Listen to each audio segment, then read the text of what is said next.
আজি আজি নহয় যোৱাকালি ৰাতি এটা পৰ্টেলত DY 365 পৰ্টেল নিউজত মই নিউজটো পাইছোঁ যে এজন যুৱকে মোৰ বিৰুদ্ধে এটা মানে মিছা ভুৱা ভিত্তিহীন এটা যে মই বাল্য বিবাহৰ লগত চাইল্ড মেৰেজ মানে উলংঘন কৰা বুলি তেওঁ মানে উত্থাপন কৰি এটা পৰ্টেলত বক্তব্য প্ৰদান কৰিছে। তো এই ক্ষেত্ৰত মই প্ৰথমতে মই ধিক্কাৰ দিছোঁ, গৰিহণা দিছোঁ যে নিৰ্বাচনত আমি এতিয়া প্ৰতিদ্বন্দ্বিতা কৰিবলৈ ওলাইছোঁ। নিৰ্বাচনত আমি প্ৰতিদ্বন্দ্বিতা কৰিম বুলিয়ে যে আমি ব্যক্তিগতভাৱে আমি কাৰোবাক আক্ৰমণ কৰাৰ আমাৰ মন মানসিকতা বা আমাৰ উদ্দেশ্য নাই।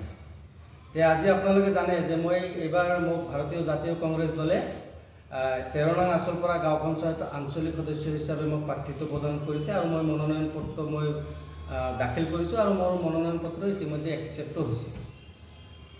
আৰু যোৱাটো 5 বছৰ মই এই আছলপাৰা গাঁও পঞ্চায়তৰ সভাপতি হিচাপেও মই কাৰ্যনিৰ্বাহ কৰি আছোঁ, আপোনালোকে জানে আছিলোঁ মই। আৰু মোৰ কাৰ্যকাল সময়ত আমাৰ পঞ্চায়তৰ অন্তৰ্গত বিভিন্ন ৱাৰ্ড বা অঞ্চলত গাঁৱত মানে যিমান বাল্য বিবাহ মানে সংঘটিত হৈছিলে এই ক্ষেত্ৰত আমি এটা মানে তীব্ৰ মানে এটা আন্দোলন গঢ়ি তুলিছিলোঁ বা বাল্য বিবাহ কোনো ঠাইত আমি হ'বলৈ দিয়া নাই। আৰু তেনে ক্ষেত্ৰত মই নিজে বাল্য বিবাহত জড়িত হ'ম এইটো মানে কিমান মানে ভিত্তিহীন কথা হ'ব পাৰে আপোনালোকে চিন্তা কৰক। আৰু ইতিমধ্যে মই TMC যিজন ল'ৰাই এই সন্দৰ্ভত মানে বাল্য বিবাহ সন্দৰ্ভত মোৰ ওপৰত যিটো এলিগেশ্যন আনিছে মই ইতিমধ্যে মোৰ এডভকেটৰ লগত মই কথা পাতিছোঁ। মই আইনীভাৱে তাৰ ওপৰত মই মানহানি গোচৰ মই কৰিম। ইতিমধ্যে মই যাৱতীয় প্ৰচেছ মই সম্পূৰ্ণ কৰিছোঁ। আৰু আজি সংবাদমেল দিয়াৰ উদ্দেশ্যটো এইটোৱে যে আজি মোৰ সন্মুখত নিৰ্বাচন আছে।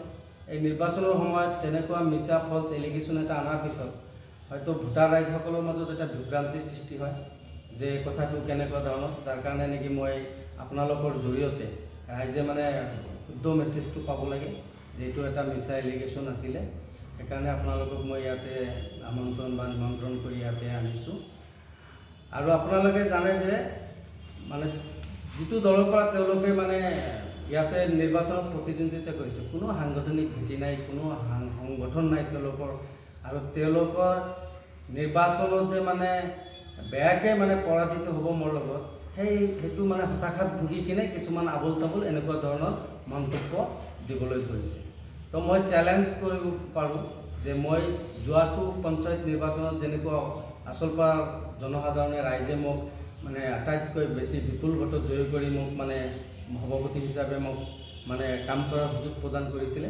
তো মই ভাবোঁ এইটো নিৰ্বাচনতো মোক আটাইতকৈ বেছি ভোট দি মোক গৰৈমাৰী আঞ্চলিক পঞ্চায়তৰ সেৱা তথা কাম কৰাৰ কাৰণে সুযোগ দিওঁ।